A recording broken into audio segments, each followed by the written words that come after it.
So hey, what's up guys, Riotbox here and welcome back to our MotoGP 18 Championship. So here we are then, career mode, not championship, but here we are then, we're in the Moto2 Championship now, so we can head into our first weekend. So we're going to be switching up the race format, so we're going to do qualifying and race. I'm going to leave it on hard difficulty for the first race and we'll see how we get on. If it's too easy, we'll bump it up. I'm thinking about bumping it up from a 15% race, but for now I'm going to keep it at 15%. But let's get into the first race at Qatar. Here we are then in qualifying. You see our brand new team in the brand new championship.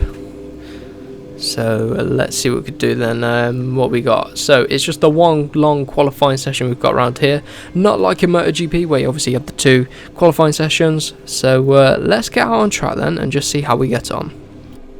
So here we are then, we're going to be leaving the garage now. We're going to go for a flying start, not going for a pit start, go for a flying start. So we're just going to check out this animation, first time watching it. So there we go, hopping on the bike.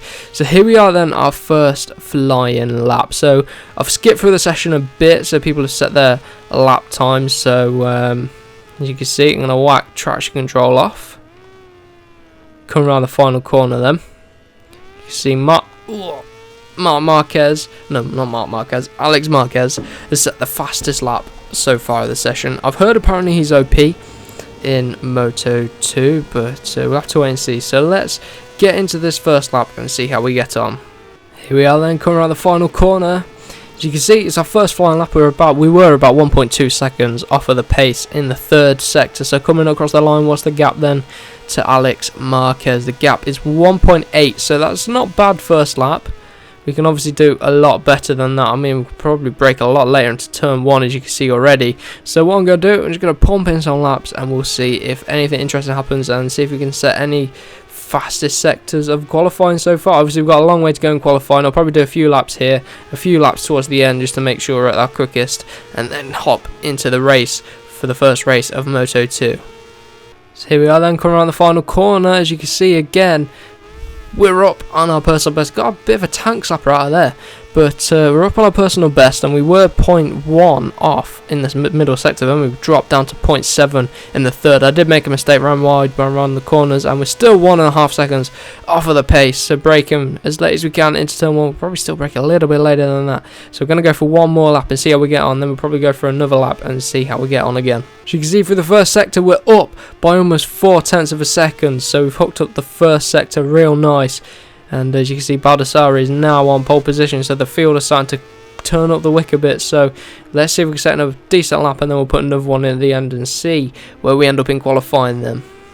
So as you can see, again, coming around the final corner, into the final corner, we are actually going fastest overall in this first session here at Moto2. So let's see what we get coming across the line. I think we've hooked up a pretty decent lap, to be honest, and hopefully we can challenge maybe for pole positions. I might have to turn up the difficulty a bit, but there we go. Take pole so far by 1/10.5 into turn number 1 again then. So what I'm going to do, I'm going to head back to the pits and then gonna leave it and see where we end up towards the end of the session. So I'm not really struggling with the setup of the bike so far, so if I'm gonna fast forward a little bit. Where's our teammate then? So our teammate are Danny Kent and Quartararo. Why are they all the way down there? We're not on a very good bike. I might have turned up the difficulty then, but let's see how we get on then. Skip through qualifying. You know what, I'm just going to skip to the race. I reckon that's probably enough. So we'll skip to the race, see how we end up then. So as you can see, we took third place. So Baldassarri and Bagnai were ahead of us. Alex Marquez is 2:02.4. So we're right up with the front runners. So we'll have to see how we get on then. So far in Moto2, doing pretty well. Might have to turn up the difficulty a bit because you can see our teammates are right down there. So pretty weird. So let's get into the race then and see what we do. So here we are then for the first race of the Moto2 season then. See how we can get on in the race. We had some really good qualifying pace, but whether we convert that can convert that into Race pace is another question. So we're going to have to go into the bike sense. Soft tyres should be okay. Only a 3-lap race around here, so let's see how we get on then. So here we are for the start of the race. You can see Baldassarri managed to get pole position, and Bagnaia got second. So we're on the front row. Got a real opportunity around here. Turn traction control off. I don't know why it goes on automatically. So we've really outperformed this bike, so I might have to turn up the difficulty as we get an absolutely fantastic start off of the line, and we managed to get ourselves up into first place. So breaking into turn number 1 for the first time in his Moto2 season. As you can see, all the riders coming underneath us, giving probably a bit too much room. And who's that come through? Who are these guys that have come through here? Vier. Oh, Bagnaia. So the front row all had a terrible start apart from me, but I just messed it up into turn number 1. Oh, Bagnaia right on the back of Bagnaia. Come on. It's holding us up a little bit. So we've got a 3-lap sprint round here. Can we go up underneath Vier? Yes, we can up the inside. And then Piscini's next up. So let's see if Alex Marquez is going to come up the grid. And Alex Marquez has actually been overtaken by our teammate Danny Kent. So he's down in 7th place. And Danny Kent's had a fantastic start. So we are out front with Piscini. On the brakes into here. So the gap is currently 0.7. So let's see if we can manage it.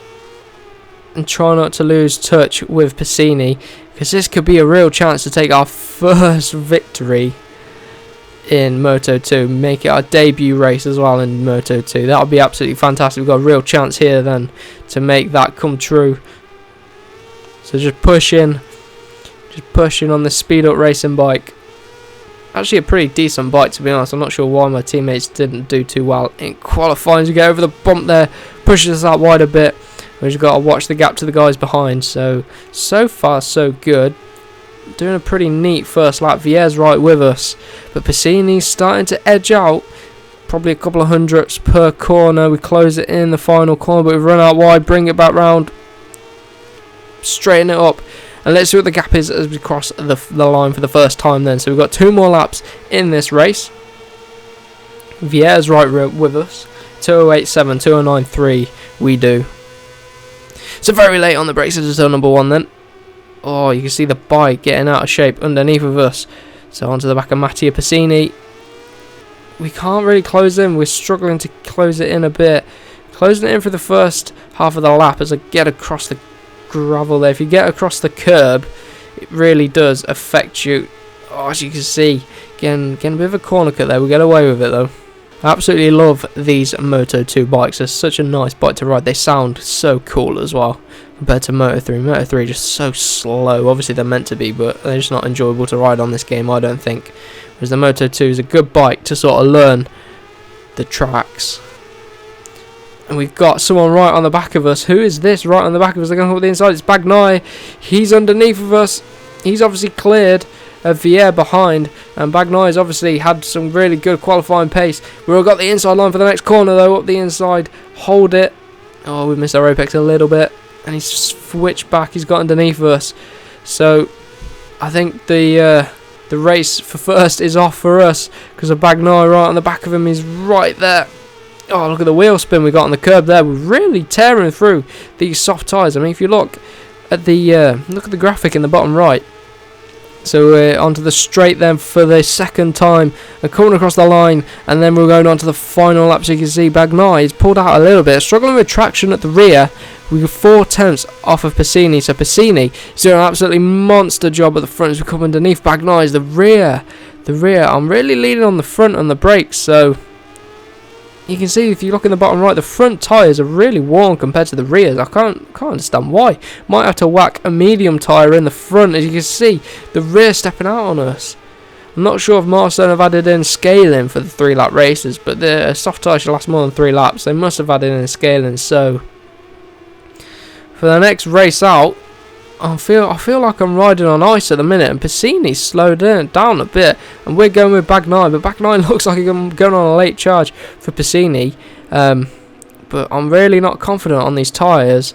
See, the front tyre is almost completely gone. I'm going to have to whack a medium in for the next race, I think. Soft's all right on the rear, but medium tyre for the next race in Argentina might have to be. We'll see how we get on though. And who's this right behind us? could lose out on our podium position here if we're not careful. All down to the tyres, because they're really, really worn and it's struggling. Just feel like I'm on ice, like coming to here, just understeering out there. And you see we've lost touch with Bagnaia, but he has pushed onto the back of Piscini. So I didn't expect to have tyre troubles, so we still got about half a lap to go. And the tyre on the front has almost completely destroyed itself. Just keeping an eye on the graphic, and I can feel the control is actually vibrating, like let me know. So the new tyre model is actually a lot better than on the previous game. Is getting out wide there, trying to accelerate on the curb, but it's costing us a bit of time. We're on the penultimate corner, and then coming into the final corner, Bagnaia could get Piscini into the final corner. What a late charge from him. We've dropped right off the pace because of that, and we're running wide. We could potentially lose our podium position. Oh my god, look at that tank slapper out of there. Got popped a wheelie out of there, man. We would take third place, so we're going to take our podium then. So that's good for us. Our first race out, managed to get a podium position, a lovely result, and very, very close. Very touch and go towards the end, obviously with the rear tyre. And the front, actually, the front was worse, I think, but obviously having to manage the rear tyre, might have to use traction control a little bit just to help manage the tyre. So as you can see, the race there, where are our teammates then? So, Danny Kent in 10th, and Quartararo in 24th position. Obviously we're in 3rd place in the Riders' Championship, so there we have it. First race done, so let's head into the next race then, which is going to be Argentina. So here we go, in Parc Fermé, celebrating with the team. 3rd place, our first race. We managed to take a podium, which is decent, and we've got enough development points actually to start developing the bike a little bit more. Could probably improve on the traction, maybe. It's not too slow in a straight line. It's actually a pretty decent bike. Just how we do around the other tracks, we have to wait and see. So as you can see, if we look down here, we were on the podium. Very, very good. So let's get into bike development. We can't upgrade the engine actually, so they must all use the same engine. So what we will improve on, oh, it costs a lot more in Moto2, so we're not going to be able to improve on it. So what are our objectives then for the team? Team objective. Oh no, it doesn't say. Alright, so let's get into the next race then, out at Argentina. Here we are then. We are at Argentina for the first lot of qualifying then. So let's head out, let's skip through it a bit, get some people's times on the board so know we've got a bit of a benchmark, and then we'll head out on track. So as you can see here, we're going to be starting our flying lap. Our first lap of Argentina on the Moto2 bike. So as you can see, Baldassarri has currently got the fastest lap. So we're just going to whack in a banker lap and see how we get on. As you can see, it's very overcast around here. So we're just going to watch out for any potential rain ruining qualifying. But let's see how we get on. Let's come around the final few corners then of this first opening lap in qualifying. You can see we're setting our personal best, but it isn't. Oh, we actually go fastest overall on our first lap. So not expecting that. Either Baldassarri didn't go as quick as he could, but we'll have to wait and see because I've got a lot more pace in the locker. I mean, might have to start turning up the difficulty then for the next episode. And let me know what you think in the comments to that, but let's set in another lap and we'll skip through it and see what actually happens to the lap times during this qualifying session. So as you can see, this lap we are 8 tenths down on our previous lap, and you can see Alex Marquez has now gone to 44.1. So we'll see, we'll do one more lap and then we'll get into the race. As you can see, we are now going purple. We messed up the first sector a little bit. We've brought it back for the rest of the lap and we're about half a second off of the pace. But you can see, we dropped down to 9th place now in this qualifying session. Coming across the line, we should up it. Oh! We're only 2 tenths off of the lead, so that's probably going to do it from me for qualifying. So let's finish the session and we'll get into the race then. So let's see where we ended up.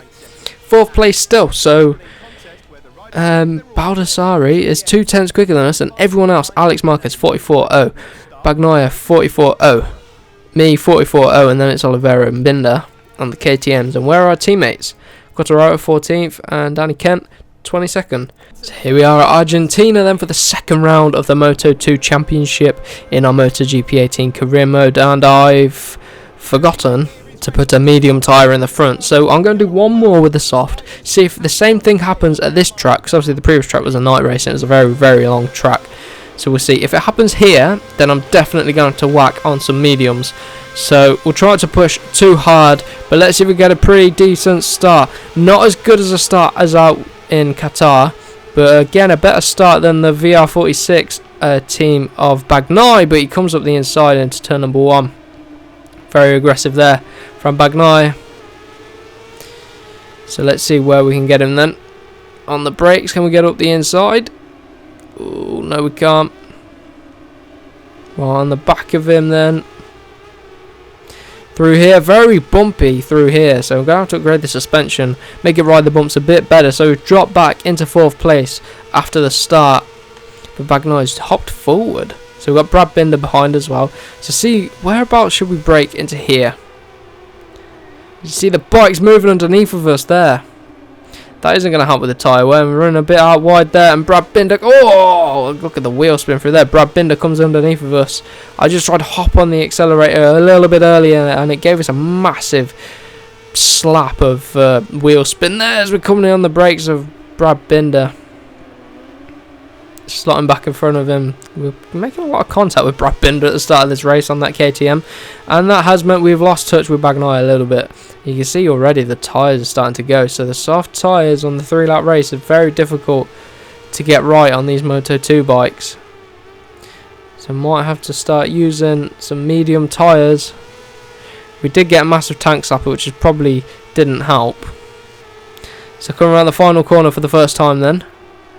We're going to take a very tight line. We're going to come underneath Bagnaia. He's going to try around the outside, but we took a tight line and made a little bit of contact, but get away with it. And we're up into 3rd place, so we're into the podium positions once again. So let's see if we can challenge for this Moto2 championship. I didn't think I'd have this much pace in Moto2. Again, I can turn the difficulty up. Just let me know in the comments. I'm probably going to whack up to 85%.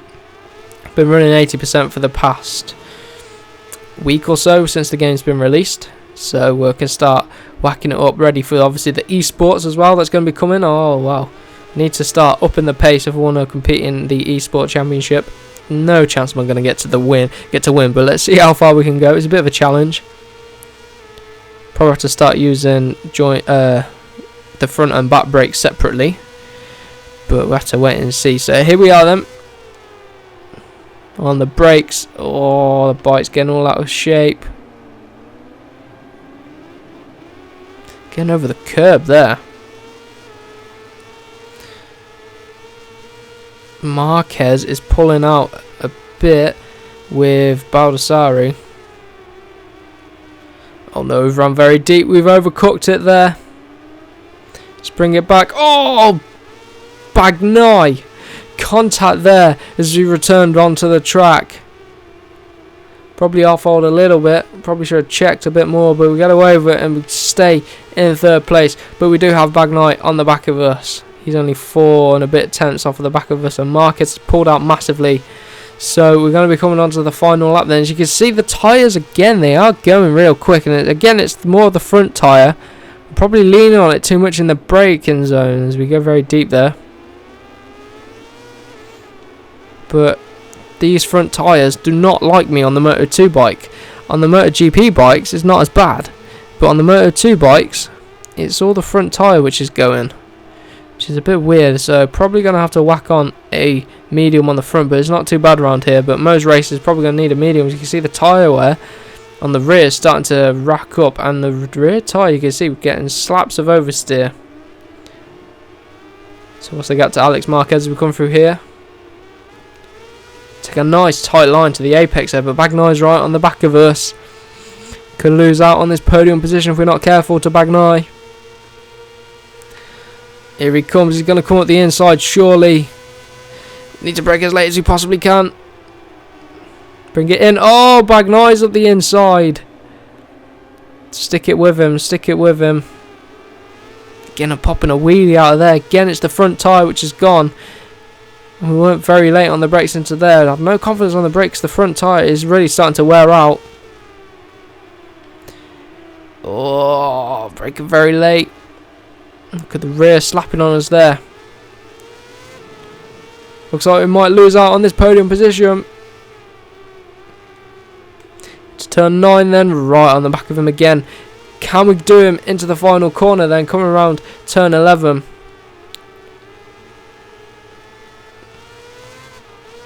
Look at the rear snapping on us. So let's go. We do manage to take a very tight line into the final few corners. So let's see if it's going to work out for us coming up the inside of Bagnai. Taking that different line, he's going to hold it around the outside very tight into the penultimate corner, and then around the final corner we're going to take, yes, we managed to recover that podium position. What a charge into the final corner there.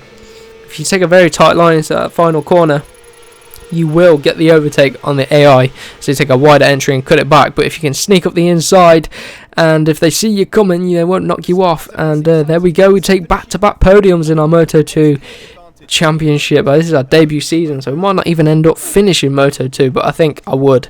Even if a MotoGP ride comes through, I'm going to stick out Moto2. So there you have it. Baldassarri takes the win and then Marquez, and then we are in 3rd. Where are our teammates again? Sam Lowe's in 8th.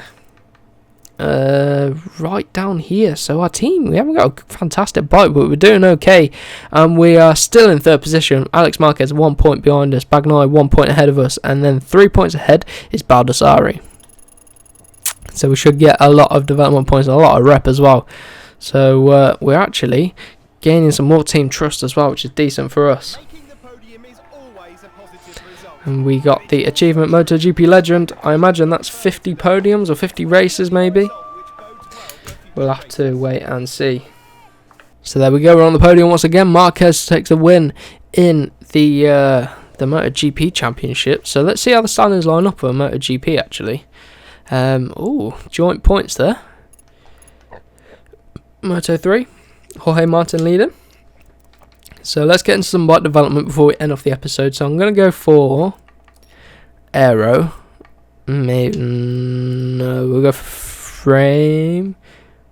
Rate of descent makes the bike react faster when steering. No suspension. Actually, I'm going to go for brakes, so you can brake later.